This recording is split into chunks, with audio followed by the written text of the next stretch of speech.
So, ayan, good morning. Ako po ay mayroong iba-vlog. Meron akong iba-vlog na about sa ating account. So, may humingi sa akin ng aking number. So, mananalo daw ako ng 500 pesos. Galing sa isang company. So, ganyan. So, binigay ko yung number ko. Tapos, hiningi niya yung, sabi ko, bakit? Para saan? Tapos, basta sabi niya, pag may dumating na 6 digit, isend ko sa kanya. So, sinend ko sa kanya. Nang ma-send ko sa kanya, process na daw. Ngayon, nung sabi niya after 30 minutes, abangan ko ang aking Facebook sa notify. So, ngayon na ako naman na busy. Na-busy ako sa bahay. So, hindi ko siya na tingnan. So, nawala na sa isip ko yun. Pagising ko kanina, pagising ko kaninang umaga, so, may nakita akong message. So, yan, lalagay ko na lang dito sa, sa aking video. So, siguro hindi alam ng aking kaibigan na baka nahack na yung kanyang cellphone kasi ang kanyang account, Facebook account. So, ngayon, nung nahingi siya sa akin ng ganun, dapat, parang kinutuban ako, binigay ko ibang number. So, ngayon, about sa Facebook daw yun. So, ibinigay ko yung tunay na number sa aking Facebook. So, bigay ko yung 6 digit na dumating sa akin. So, sabi nga, ganun, abangan ko yung after 30 minutes dahil process na daw. Hindi ko na nga naayos, so, nabisa ako. So, kanina pagising ko umaga, niya may message na ganun. So, ngayon, pinatin ako sa aking anak. Sabi na aking anak, may nag-o-open ng aking account, ng aking Facebook.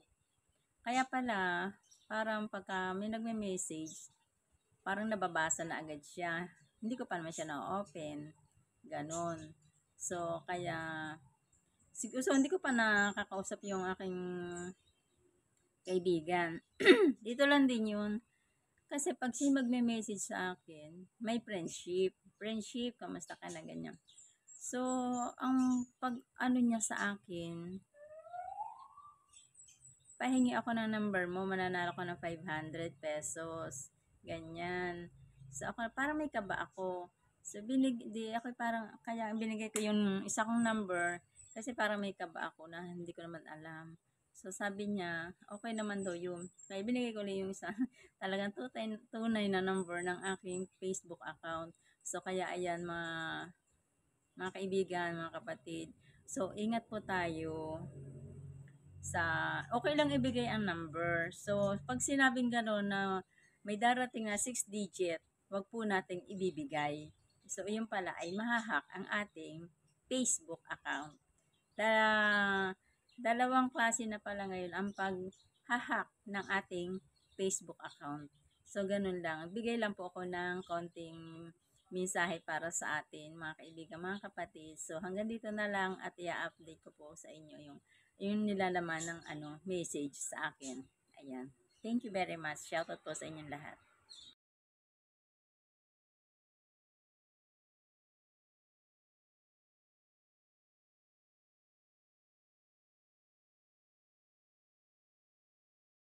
Ang pinababatid ko po sa inyo na okay na ulit yung aking messenger. So, ayan. So, ingat po tayo sa ating account. Kailangan ay nakasave po yung ating mga password. So, ayan. Inayos po na aking ng dalawang anak yung aking messenger kasi nandun lahat. Nandun lahat. Ayan. Kaya, mag-iingat po tayo. Maraming salamat po sa inyo. So, ang dami na po niyang nahiraman na pera sa mga kaibigan ko. Ewan ko lang sa mga kaibigan ko sa YT kung mayroon siyang nahiraman. Kaya ako po ay nahihiya at humihingi po ng pasyensya na hindi po ako yun. Kaya maraming salamat po sa inyo. Ito na, andito po lahat ang detalye.